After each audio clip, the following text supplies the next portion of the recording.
But today, we are here to celebrate the first month of 2025 with some Sioux City firsts. So I am also a tour guide here at this museum, and when I tour kids around, I very frequently get the question, what was the first whatever? What was our first car? What was our first house? What was our first train? All these kind of things. And finally, I started getting this question so much that I decided let's just make a list. So I took 8 resources-ish, all written between 1892 and 1969. And these resources have different lists of firsts in them, Sioux City's first whatever. Compiled them all into an Excel document, and I found out very, very quickly that this is way, way too many things to list in one talk. So I call this part 1. This will take us up to 1868, and hopefully there'll be parts 2, 3 to whatever in the future, but for now we're just sticking up to 1868. With this early history, I don't have a ton of imagery to show you, unfortunately, so this talk is going to be a lot of me talking, but I did my best where I could for some of these stories, so just know that this isn't as image heavy as some of our other programs.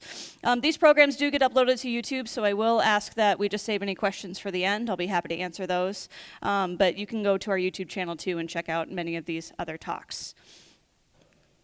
So starting with firsts, I'm going to start in 1804 with the Lewis and Clark expedition. I call them probably the first white men or white explorers to set foot on this soil. Of course, there were explorers here before Lewis and Clark and Native Americans before them, but I have to start somewhere, and over 220 years ago seems plenty far to me. Set foot on soil, so I know, unlike the earlier explorers, that Lewis and Clark parked their keel boats and physically set foot on the dirt here because they had to bury Sergeant Charles Floyd, who died here August 20th, 1804, the first recorded white death and burial in this area. He was also the first United States soldier to die west of the Mississippi River. Lewis and Clark also give us the first written description of this area. Here you can see an entry from William Clark of him describing the bluffs, the small river that he named after Sergeant Charles Floyd that we now call the Floyd River. And there were other members of the expedition who wrote about this area as well. So that's a written description. The first visual depiction that we have of this area comes from 2 paintings made by a guy named George Catlin. He was aboard the steamboat Yellowstone, the very first steamboat in this area. In fact, the first steamboat designed to brave the muddy waters of the upper Missouri River Valley. So this passed through this area several times in the early 1830s. Catlin was on board several times, and he made these paintings, as I mentioned, in 1832. Floyd's grave was a natural stopping point and talking point for the travelers and explorers coming up this area. And so he made 2 paintings, one showing Floyd's grave as a bluff and one showing the view from Floyd's grave looking up the Missouri River Valley.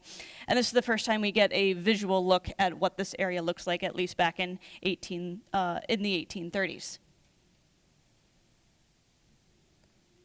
The 1830s are also the heyday of the American Fur Company. So this was a company that was hiring men, largely French-Canadian men, to come out here to the wilderness that was the Midwest and trap furs to be sold in Europe. So there were, I'm sure, fur trappers in this area before 1839, but 1839 is the first time I have written record of people parking their boats here and stopping here. Joseph Lyonnaise, Paul Paquette, Gustave Picot, 3 guys who would become long-standing residents of Sioux City, were aboard this boat, and so was this guy, an explorer named J.N. Nicolette. He was coming up through this area, taking note of the geology, as well as the plants and animals that existed in the Missouri River Valley. He wrote about this area and does mention stopping here in the hills by Floyd's grave as well. So the first time I know fur trappers were here, the recorded record of fur trapping here is in 1839. But those guys are all just passing through. Who was Sioux City's first settler? Who was the first person to build a house, build a cabin, and put down roots here? Well, the sources that I consulted list 3 candidates, and it all depends on your definition of Sioux City. In September 1848, a guy named William Thompson built a cabin near the base of Floyd's grave, or Floyd's Bluff. He made a town that he called Thompson Town, that literally every other person called Floyd's Bluff. Just a small little town near Floyd's grave. And I think the early resources especially liked Thompson because he was American. Unlike these 2 guys, he was not French-Canadian. He was from Illinois and was an American citizen when he came out here. Now, Thompson is regarded as the first white settler of Woodbury County, but there are some resources that consider the area around Floyd's grave pretty far removed from where Sioux City would eventually grow near what is today downtown. So you would get a second candidate with Haley Aguirre, who built his cabin and trading post at the Big Sioux River in May of 1849. Now, according to him, he had been familiar with this area since 1835, and there's this famous story that he supposedly had a dream about a town that would be built at the conjunction of many rivers. Whether or not you believe that story, Aguirre was definitely instrumental in the foundation of Sioux City. He was the one inviting surveyors and merchants and all kinds of people to come up here and make this town a thing. So many people give Haley Aguirre credit as Sioux City's first settler. There are some sources, though, that still argue that the Big Sioux River Valley is pretty far away from central downtown Sioux City. So who was the first person to put down roots where Sioux City would eventually grow? We had Robert Perry, who kind of came here very quickly, but the first one to stay permanently was a guy named Joseph Lyonnaise, who in 1852 bought a second claim of Aguirre's at the mouth of Perry Creek. So this is much more centrally located, and Lyonnaise did eventually sell his land to Dr. Cook to form a main part of Sioux City's downtown. So there are some resources that give Lyonnaise credit as the first settler. So it's all in your definition of Sioux City, it's all in what you want to count, but here are your three options. So at that time, this land is still all owned by the United States government, and settlers who want to build houses or towns in this area have to first buy that land from the government. Before that land can be bought, it has to be sectioned out or surveyed. So the surveys that took place in Woodbury County in this area today took place between 1851 and 1855. Most local divisions in what is now Sioux City were done by July of 1854 by Dr. John Cook and his surveying party. So this is one of the maps that they drew of what is today Sioux City. There you can see the Floyd River and Perry Creek right here. And I have an arrow there pointing out where Dr. Cook signed his name on these surveys. Once the land is sectioned out, it can be officially organized into counties. So Iowa legislature passed an act in January 15th, 1851, creating 48 counties in western Iowa, one of which was called Waukah. This was renamed Woodbury County, January 12th, 1853. And also in 1853, a guy named Thomas Griffith was sent here from the state government to locate a county seat. So to get an official seat where anything official going on in the county could be held. When Griffey got out here, the only town of note, the only town that had been officially put on paper, was Floyd's Bluff, as I mentioned earlier, platted by William Thompson. That had been entered officially into the state law books in January of 1853. This does make it the first town plat in the county. You'll hear me use that word plat a lot. Plat is just an official map that shows how a town or a city is laid out. So that's all that plat means. So he's like, all right, you guys are the only ones out here, so you guys get to be the county seat, and it was officially named the county seat March 1st, 1853. Very, very confusingly, when it was written into the state law books, it was not written as Floyd's Bluff, it was entered as Sergeant's Bluff. Not to be confused with the modern town of Sergeant Bluff, which was not platted until November 1854. Go ahead. So that's where we get the modern town of Sergeant Bluff. It was called Sergeant's Bluff City until Floyd's Bluff eventually fell by the wayside, and then it went eventually back to Sergeant Bluff. But yes, so you'll see some resources that say Sergeant Bluff goes back to 1853. It does not. It was platted in November 1854. So once we have a county seat, we can have our first county election. This was held at Floyd's Bluff, August 1st, 1853. This is an election of county officers who are responsible for the county, the most important of which is the county judge, which holds most of the executive power of the county. Think of him like a mayor, but on a county-wide scale. There were 17 voters present at this election, one of whom was this guy, Orrin B. Smith, for whom Smithland gets its name. I simply mentioned Smithland to say that there are other towns getting founded here in Woodbury County in this time period. I can't really talk about them because I have to keep my focus in Sioux City, but Smithland had been a thing since about 1851. Our first county judge was a guy named J. Marshall Townsley, and he authorized the payment of our first county bill, $18, paid to Thomas Griffey for his service in locating the county seat. And shortly after that, in 1854, we had the arrival of our first white woman. Now, by white, I mean fully white. There were settlers and fur traders living out here before this who had wives, but these women were either partially Native American or fully Native American. But the first fully white woman came December 3rd, 1854, and her name was Mary Ann Lyonnaise Lepore. She was the sister of Joseph Lyonnaise, who had been living here in Sioux City, and after losing her husband and 2 of her 4 children up in Canada, she wrote a letter to her brother pleading for his help. And he's like, I'll support you and put you up, but you have to get here. So she took an epic 3-month-long journey across Quebec to New York, over to the Ohio River Valley, down the Mississippi River, and up the Missouri, finally arriving here December 3rd, 1854, all the while carting along her 2 young children, Edmund and little Annie, who were the first fully white kids brought here to Sioux City. There are many, many written accounts of Mary Ann's journey up here to Sioux City. It is an incredible story. I highly encourage you to go look that up. Little Annie eventually married Antoine Fleury, who was a pioneer farmer up in Union County, South Dakota, and you can see them on her homestead there. It's pretty near where Adams Homestead is today. And on the right there, you can see her mother, Mary Ann Lyonnaise Lepore. Now, this leads to some confusion with Sioux City's first marriage/bride. Now, most of the sources that I consulted do list Mary Ann Lyonnaise Lepore and her marriage to Charles Sangster, the first marriage in Sioux City. That occurred in 1856. If you're going by a pure legal standpoint, the very first marriage ever recorded on Woodbury County's law books occurred back in 1854 by a guy named V.S. Slager and a woman named Elizabeth Ora. I have no idea who these people are. I have no idea where they were living. I have no idea anything about them or where they went. I just know that their names appear on our first law books. Conspicuously absent from almost all of these early sources is any woman by the name of Rosalie Menard Lyonnaise, who was the wife of Joseph Lyonnaise and to whom the first Bridesgate Monument is dedicated.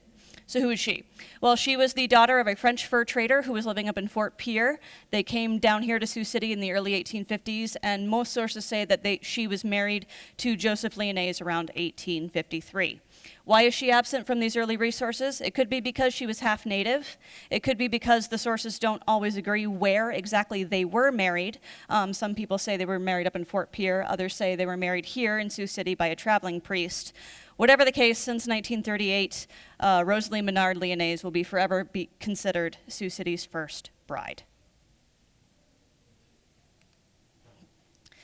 Now, as with our first settler, you get some confusion as to the first white child born here, and again, it's all on what you consider Sioux City. In April 1855, we have the birth of a boy named Charles Dodson, who was born up in Section 12, which is today straight east of Leeds.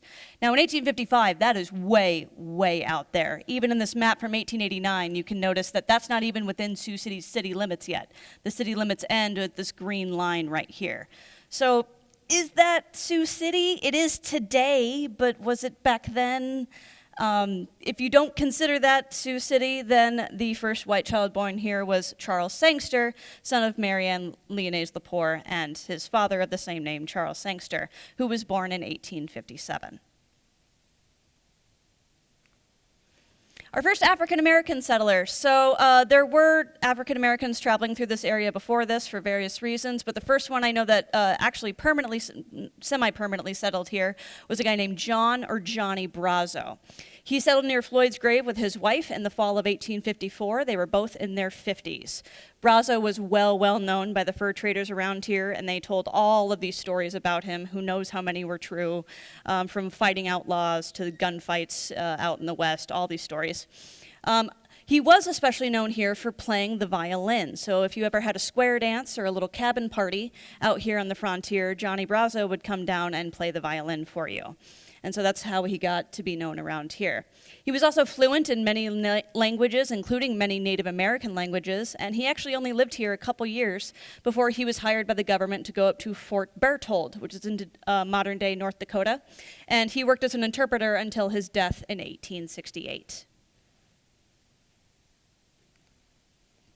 So we talked about the plat of Floyd's Bluff. The first plat of Sioux City was drawn in the winter of 1854-1855 by Dr. John Cook, who you can see there.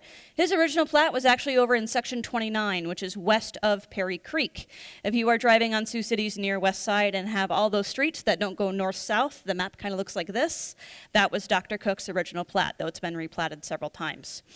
With that plat, we get our very first streets. We also get our first park that Cook called Public Square, later renamed Cook Park in the 1930s, and Cook Park is its name today, though it's been moved a block or so.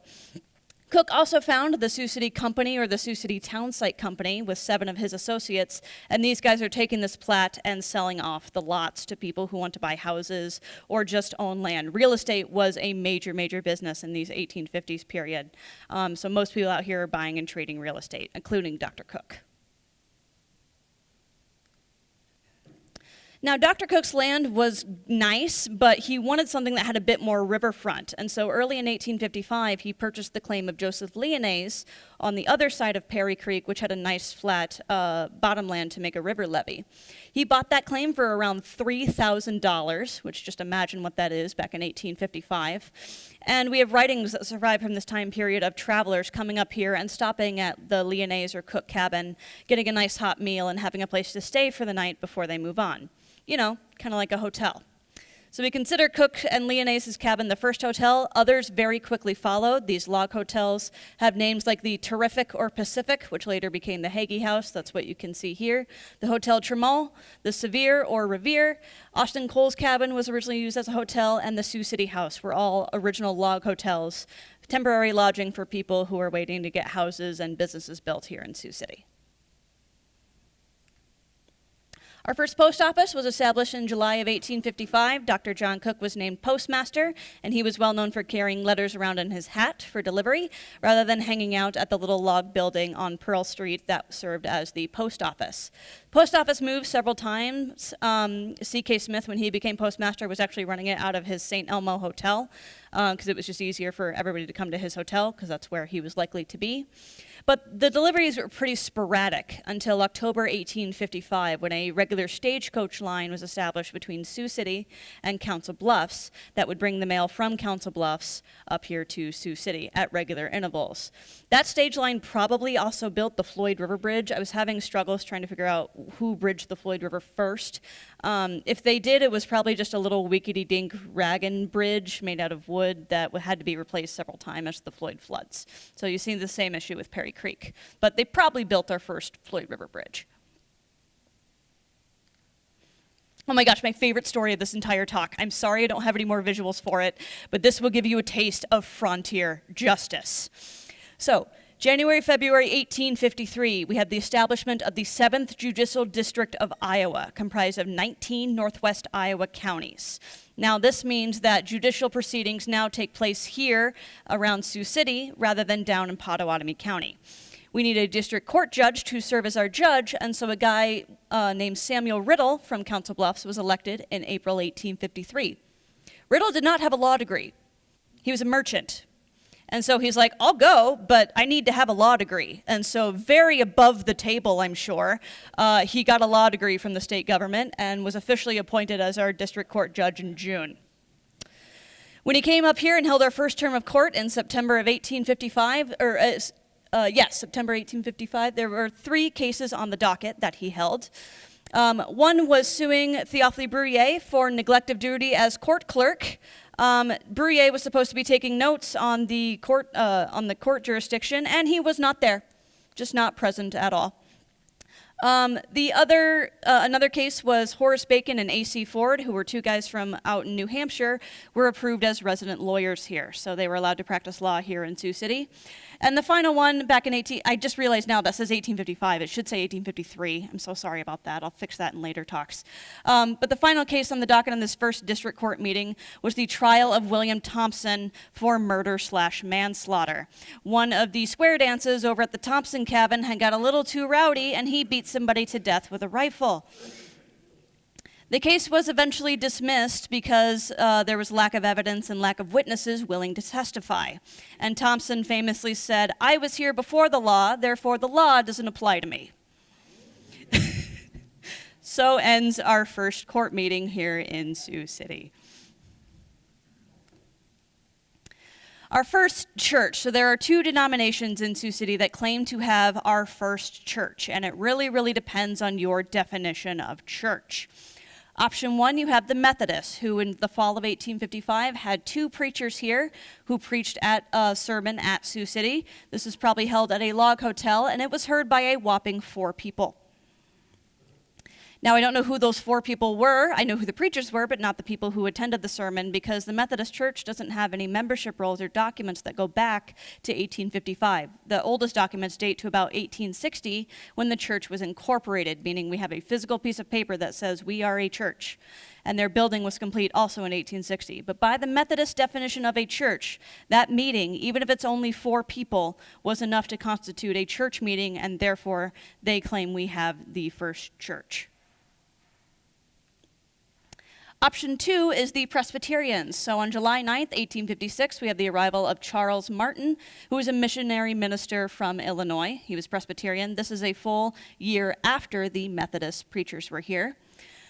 He stayed here until September 11th, 1856, when Pastor Reverend Thomas Chestnut was appointed as Sioux City's pastor of the Presbyterian Church, and they were officially organized August 2nd, 1857. We have this incorporation document. They have a membership roll that lists the 12 members who were considered members of the church as of August 2nd, 1857, and they say because our papers are older, we get the designation of the first church. So I guess it's all on what you mean by church. We can definitely give the Presbyterians credit for the first church building. So the first structure built as a church was built September 25th, 1859 for the Presbyterians, though many denominations used it in that early era.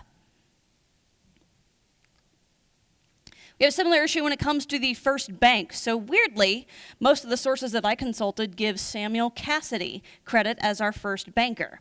Now I have to explain, banking in this time period is not banking like we think of it today, because the banking that we know of was illegal in Iowa until 1858. So when I say bank, these guys are actually facilitating real estate loans and exchanges. So that's what I mean by bank in this time.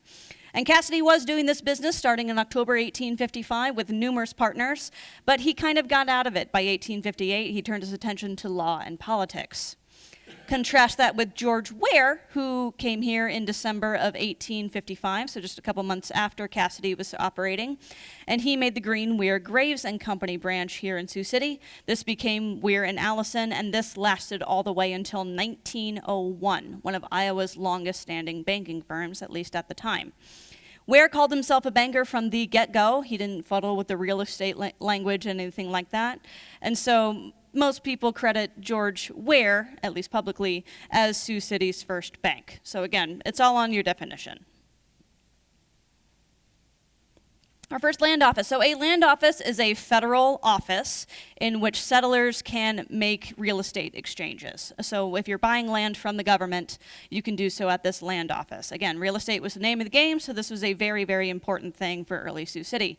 It was established in December of 1855 and began operation early in 1856. Around 5 million acres went through Sioux City's land office in 1856 alone. Headed by Dr. Stephen Yeomans, our first recorder of the land office. This was originally a log building. It was soon replaced with a frame building. I had Tom draw a little depiction of it here. Land office would have been on the first floor, but it actually had a second floor that served as the original offices of George Ware's bank. So this is about what our first land office would have looked like. Our first steam ferries. So bridges are expensive and need things like engineers, and it's far easier in this time to get a ferry boat to cart you across the rivers. Our first ferry here came in December of 1855 thanks to General Harney's Military Road project. So what we now call Military Road was drawn through Iowa to get a regular supply line of goods up to the forts in Dakota Territory.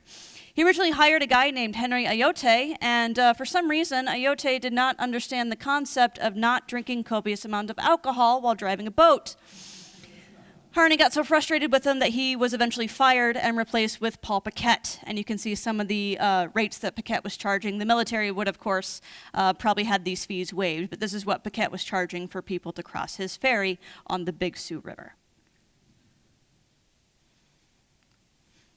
Our first Missouri River ferry came in 1857, and it was a boat called the Lewis Burns. It was owned by Dr. Cook and his Sioux City Town Site Company, by then called the Sioux City Land and Ferry Company. The main purpose of this ferry was not for passengers, but for timber. There's not a lot of trees in this area. If you're going to build things like cabins and houses and businesses and all that kind of stuff, you need wood. And so this ferry boat would go across the Missouri to Nebraska territory where all these cottonwood groves were. So you can kind of see that on this 1856 map. The Lewis Burns would carry passengers as well, and so you can see this advertisement from 1857 saying, if you need to cross the Missouri, you can do so with the Lewis Burns. Our first blizzard. So the winter of 1854-1855 was very, very nice and mild and balmy. Not so the next year, where bad storms occurred in December and February. Up to 4 feet of snow was piled in certain areas. It buried whole herds of livestock and trapped many people in their homes, where they succumbed to starvation and frostbite. The best account I have of this blizzard comes from Reverend Landon Taylor of Sergeant Bluff, who calls it a snow blockade, where many people had to subsist on hominy and a few potatoes while they were stuck inside their homes. I do not have a picture of this early blizzard. I do have a shot of the blizzard of 1868. You can see that over there on 4th Street, one of several major blizzards that occurred here in the 19th century. And finally, our first steamboat. So this was a big, big deal because steamboats were the major mode of transportation in the era before the railroad. So our first steamboat was the Omaha, and it landed here in June of 1856. It was chartered from St. Louis by a guy named James Jackson, who was working for the Sioux City Land and Ferry Company.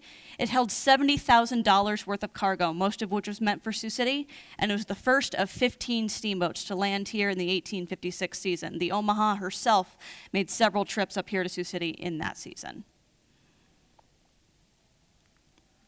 Aboard the Omaha was all of the stock for Sioux City's first general store. So there were some small retailers early on, Brouillet or whoever who could get a wagon and go downriver, grab some stuff from Council Bluffs and come up here and sell it, could be considered a retailer. But the first one that had a designated supply line and stock was Tootle and Jackson, part of Milton Tootle's wholesaling enterprise, which was based in St. Louis. The Sioux City and Council Bluffs branches were run by this guy, the son-in-law of Dr. Cook, James Jackson. That is where we get Jackson Street, by the way. Also on board the Omaha was all of the equipment for our first sawmill. This is our very first factory, and its job is to take logs and turn them into milled lumber to make frame buildings. So 20,000 pounds of equipment were on board for this sawmill, and it began operation early July 1856 at the mouth of Perry Creek. For most of our history, it was owned by a guy named Luther Sanborn, who ran it with various partners for over 40 years. Now, there's some confusion I found when it comes to our first frame building. So our first building that is made of milled lumber, not just logs. Sioux City's sawmill wasn't operating fast enough for our first frame building, so the lumber for it was actually shipped upriver from places like Kansas City and Council Bluffs. But I don't know which one of these two it was. It could be Tootle and Jackson over at 2nd and Pearl, which I just showed you earlier. This had been a log store first, and then it was made into a frame store later that year. However, many of my sources give the credit to the tin and hardware store of John C. Flint, who you can see over there, and he also used that as his house. And I was running around trying to figure out when the heck were these two built so I can give a first designation. And then I discovered these two buildings were built the exact same day. In fact, their completion might have been as little as half an hour's difference. So I think it's fair to give credit to both of these guys for our first frame building. And with the rise of our first factory and the establishment of a steamboat levee, we have the rise of our first business district. This was centered around the levee and up Pearl, Douglas, and Water streets. You can see actually a nice shot up Pearl Street here from this 1866 photograph. The real estate district was on Douglas Street from 5th up to about 7th, and the residents were living up on the shelf. So if you're driving around downtown Sioux City, you know at about 5th Street, there's a big old rise that goes up most of your hills as you're driving north. That's where the residents were living, out of the floodplain up on that shelf. And this shot, if you can believe it, is only a couple years after the photograph you just looked at. And you can see how much Pearl Street has grown even in just those couple years. But this image shows very well what I mean by the shelf. So this big hill is up here where all these houses are. That's the shelf, as it was called. Speaking of residents, our first brick building. So our first brick house was, not surprisingly, built by our first brick maker, Lige Robinson, who had a brickyard along Perry Creek. I consulted my brick guy. Yes, I have a brick guy. And he said that this probably needed about 60,000 bricks, given what this house looks like in its footprint, which sounds like quite a lot, but certainly well within the technology they had at the time, at least when Robinson was operating. What I have a harder time believing is what many sources say was our first brick business house, which was the Schuster building over at 3rd and Pearl Street. Many of these sources say that Lige Robinson had enough bricks left over to build this brick business house. Well, luckily I have a brick guy, and he said, okay, so a business house like this, given its footprint and what it looks like, that probably needed over 100,000 bricks. Nobody has 100,000 bricks just laying around left over.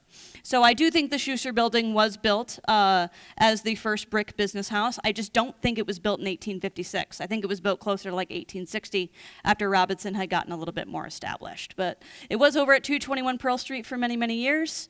You can see 2 shots of it here.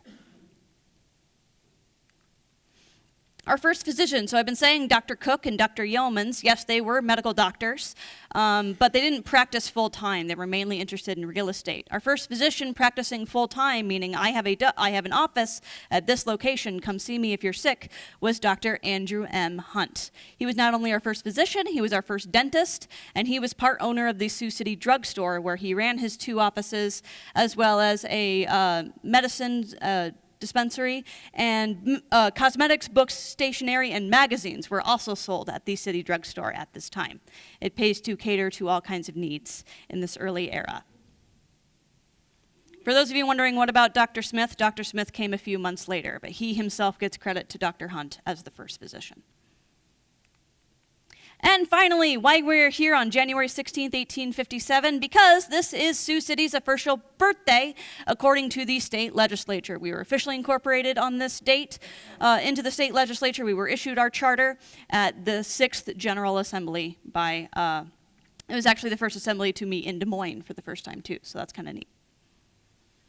So now that we're incorporated, let's go into an era of founding first, going up to 1868. Our first school. So early in 1857, the County Board of Education was created with Dr. S.P. Yeomans as president, and he went door to door all around Sioux City saying, will you donate money for a school? We're getting a lot of settlers, there's a lot of kids here, we need some kind of education for them. He raised enough money to build a small frame building over on Nebraska Street and issued out a call to Sioux City's teaching schools saying, hey, do you have anybody you would send up here to teach at our school? On April 26, 1857, we have the arrival of Mary Wilkins, our very first teacher here. She was from Keosauqua, Iowa, and she was only 19 years old. And some of you may be familiar with this mural. This was in the old East High School, a WPA mural showing Mary Wilkins' arrival here. So I can't get my sources to agree exactly what date classes started, but I know it was sometime in May, and she was teaching 15 students between ages 5 and 19. What was she teaching? Well, your standard pioneer read and write and arithmetic, but also spelling, grammar, and geography. And I have cover pages here from 2 of the books that she was using back in this pioneer era. After 6 weeks, she had 30 students, and she had enough books on site to also give instruction on Latin, philosophy, and some higher math like geometry. Wilkins was paid $50 a month for 6 months during her time here. In May of 1858, her class had grown to 60 students, and by then a public tax levy had been issued for city schools, so your pay was proportional to however many students you were teaching, and more teachers were signing on after this, and we even had a couple more school buildings. But that May to September 1858 was the last term Wilkins spent here, and she left for Omaha in September 1858. Now, I'm sure many of you grew up hearing that Sioux City's first school building had been standing all the way from back in the 1850s until just a couple years ago when it was finally torn down, a little building on 7th Street. I am sorry to tell you that we have better resources and better maps now, and this is almost certainly not the case. The building in question over on 7th Street was probably built in about the 1920s, and for many years we did think it was our first school, but we found better maps and had discovered that our first school building was used as a school until about 1869. It was then picked up and moved off of that site to near where historic 4th Street is today, and actually used as a hay shed before it was eventually demolished. So, sorry to burst anybody's bubble, but that building that everybody told you was the first school, probably not the case. Our first Masonic organization, so our first Freemasons met here March 25th, 1857. They later combined with the Landmark Lodge to become Sioux City's Landmark Lodge number 103 as of 1876. There's a nice little monument that tells about the Sioux City Lodge, the Landmark Lodge, and its story over in Floyd Cemetery right past the GAR monument. Our first newspaper. So the first issue of our first newspaper came out July 4th, 1857. It was called the Sioux City, Iowa Eagle, published by Seth W. Swiggett, who had brought all of his equipment up from Ohio.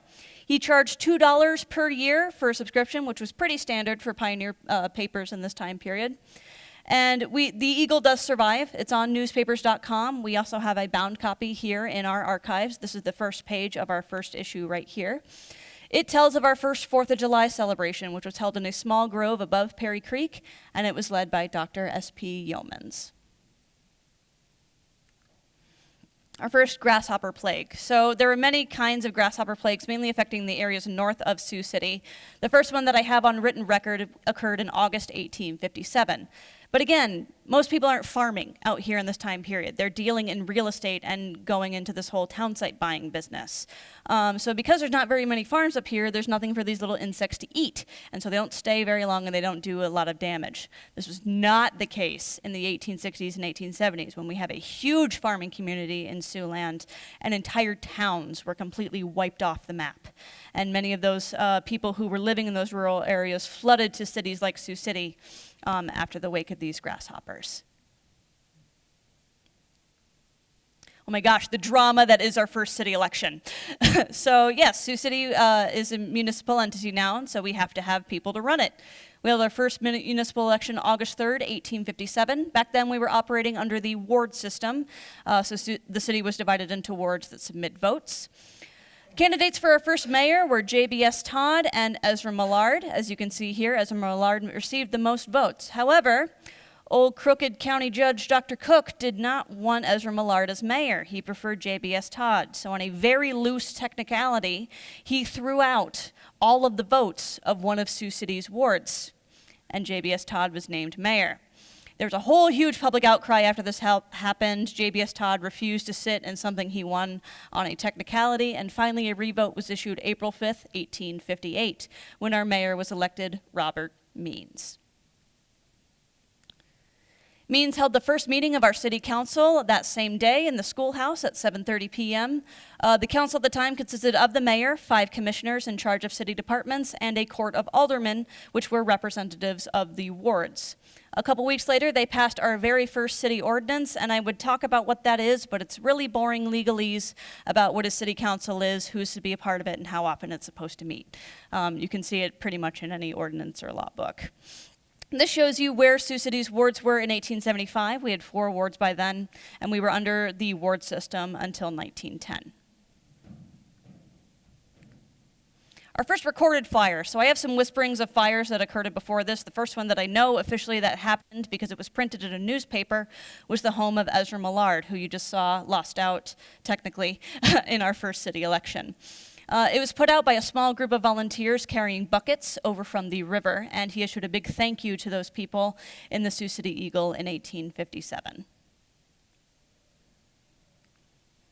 Our first panic. So a panic is an old-timey word that means depression, so an economic depression, and the one that almost wiped Sioux City off the map was the Panic of 1857. You have a bunch of failing railroads and banks and such out in the eastern United States, and when hard times hit the east, those eastern investors don't want to buy things like real estate out here in the Midwest and Sioux City. And so if they're not investing in the real estate here, that real estate isn't worth anything. And so people are pulling out of that businesses. If there's nobody here buying real estate, there's no point in having things like general stores and tailors and all those businesses, and people just straight up left town. You can see a lot of ads in like the Sioux City Eagle showing general stores trying to sell out their stock while people still have money, so they're not taking a huge loss during this panic. So Sioux City did bounce back, largely in thanks to our importance as a supply line during the Civil War and the Indian campaigns in Dakota Territory. I think it says a lot about what's going on at this time period that our first actually constructed county building was not a courthouse, it was a jail. So a contract was issued in 1858 to J.W. Bosler for an obscene amount of money, and I don't know if that's an error or if that's just how badly we needed a jail, but $14,000 seems like a ton of money back then. It was built on Virginia Street between 5th and 6th and opened in November 1859. It was a log building, framed with brick, had 3 cells for prisoners and lodgings for the jailer. And I just assumed that I would never see Sioux City's first jail, but looking way, way in the background of some of these images, I think I found it. So this is a view from Prospect Hill, and that house with the arrow pointing to it, that's A.W. Hubbard's house. We'll talk about him a little bit. But this white building right here, which I think has been cited over by this time, is about the location that Sioux City's first jail would have been. So I'm pretty sure that we actually do have a rather small image, but an image of our first county jail. Our first photography studio, so in November 1858, Slade and Dunbar opened an ambrotype gallery over on 6th Street. Ambrotypes are direct images that are put onto glass. So if you're familiar with tintypes, those are printed onto metal. Ambrotypes use the same technology, they're just printed onto glass instead. And so I have here an example of an ambrotype. I don't think this was taken by Slade and Dunbar. There's no way for a photographer to make a mark on ambrotypes. But this is what an ambrotype looks like. Our first public event building, auditorium, civic center, whatever you want to call it, was built in 1859. It was called Cassidy's Hall, named for S.H. Cassidy, who partially funded it and got some funding that he wasn't supposed to get from certain legal officials. That's a whole thing. But it was built over at 4th and Virginia, and you can actually see it here. This lists just some of the things that I know Cassidy's Hall was used for, and it's a very, very long history here in Sioux City. Cassidy's Hall stood in its entirety until 1971, when one of the bays was removed, and the whole building wasn't torn down all the way until 1988, when space was needed for the convention center. So this building was here a long, long time and used for various purposes. Important city event, at least for me, our first brewery. So that started in 1860 by a guy named Rudolph Seltzer. He had come up here from Omaha, and he started a brewery over at 4th and Iowa Street. This was kind of a small operation. In fact, I think it might have been even in somebody's basement. In 1866, his business had grown to make the brewery over at 9th and Douglas, which you can see here as it appeared in 1875. Our first county board of supervisors. So state legislature was looking at the county judge system and was like, wow, this is like super corrupt. We should fix it. So the board of supervisors system for county government was approved January 1861. Back then, how it worked was you had a supervisor for every single township in your county. Sioux City, Woodbury County, rather, at the time had 4. Sioux City, Correctionville, Sergeant Bluff, and Little Sioux, which is basically Smithland. So that was our first county board of supervisors. This is not how we do it today, by the way. It's done on a population district system, but this is how it worked in 1861. Our first milliner. A milliner, if you don't know, is someone who makes women's hats, usually a woman herself. So all the fancy Victorian hats of the Victorian era were made by milliners. Our first one began in 1861, Miss Anna Electra Sawyers, who for many years ran her business out of the Sawyers Block, named after her brother, over at 2nd and Pearl Street. This was Sioux City's very first 3-story brick building, and she operated well into the 1890s. Our first local military group. So as the Civil War gets going, federal troops stop patrolling this area, and people start getting really, really scared about Native American attacks, especially after the Spirit Lake Massacre. So early in 1861, Sioux City's Home Guard or Frontier Guard was organized as a patrol for this area, and Governor Kirkwood found out that this existed, and he's like, what a great idea. We should have a guard for all of Iowa's frontier. So he took control of the Home Guard, bolstered it with a bunch of other soldiers from other Iowa counties, and they patrolled the Floyd and Little Sioux Valleys, seeing various action along there, just kind of more so like a security force to keep the Native Americans away. They disbanded in October 1861 because just a couple months earlier, the federal government had formed the Sioux City Cavalry Company as a federal group to do pretty much the same thing the Home Guard was doing, and this was eventually absorbed into the Iowa Cavalry for service over in Dakota Territory. Our first Sioux Cityan in Congress was this guy, Asahel Wheeler Hubbard. He served 3 terms from 1862 to 1869 in the 6th Congressional District, which comprised of 30 counties. There was a memorial built for him in Floyd Cemetery that you can go see or come check out our cemetery tour sometime. We do 2 of them a year. Keep an eye on our Facebook page. But Hubbard's memorial was paid for by Sioux City citizens. The oldest known photograph that I have of Sioux City is this one. Most photographers in this era are doing portraits, but this is the first one I know that was taken of a wider shot of Sioux City, and it was taken by a guy named Byron Guernsey around 1864. You are standing on a hill at 7th and Jackson Street looking straight west to the Perry Creek Valley, and these 2 little boys are Edgar Stone, son of T.J. Stone, from whom we get Stone Park, and Charlie Chamberlain, son of George Chamberlain, who was an early surveyor here. Our first packing house. So James Bogue, who had been here since 1858 as a grocer, noticed that not a lot of people could afford cash payments for his groceries. So he started saying, hey, you got any extra livestock milling around that I could take off your hands? And he began butchering those early in the 1860s. He found a great business selling meat to the military for the Indian campaigns in Dakota Territory as well as throughout the Civil War. And so much so that in 1866, he built a small wood frame building at Perry Creek for his packing house. This was replaced in 1873 with this brick building at 5th and Water, and finally he built a larger facility in the Floyd River Valley, beginning Sioux City's meatpacking district. But our first meat packer got its start over in Perry Creek.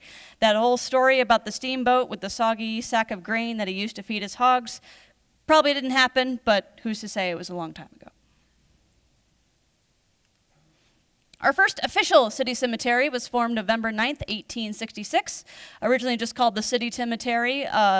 Around 1870, it became known as Floyd Cemetery, and Floyd Cemetery is what it remains today, named after the Floyd River and Floyd River Valley, where it is located. There were some informal cemeteries before this. Pretty much anywhere there was a big bluff, you could find burials there. But the first one designated as a city cemetery was Floyd in 1866. John Hagee, who owned part of that land, helped draw out the lots. Lots were between $10 and $20, depending on where they were located. And so this is a shot of grading of Pierce Street. The most prominent pre-Floyd cemetery was a place called North Cemetery, which was located up about 28th and Pierce, where St. Luke's Unity Point Hospital is today. And during street grading in 1889, they found a whole bunch of graves that were up there, and they're like, what the heck, what is this? Some old settlers came out and said, yes, that's what we used before Floyd. That was the old North Cemetery. Those graves have been removed and reinterred at Floyd in 1889. Our first big Sioux River bridge, so the steam ferry ceased operating when the military built a wooden trestle bridge to carry Military Road in 1867. This was replaced in 1877 and finally with an iron bridge in 1882, which is the bridge you can see right here in the foreground. That is not the Military Road Bridge, that is the Dakota Southern Railroad Bridge, and that was the bridge built in 1879 that just recently went down from all that flooding. And finally, we end with our first train. Now, there had been railroad surveys and prospective railroads out here going back to 1853.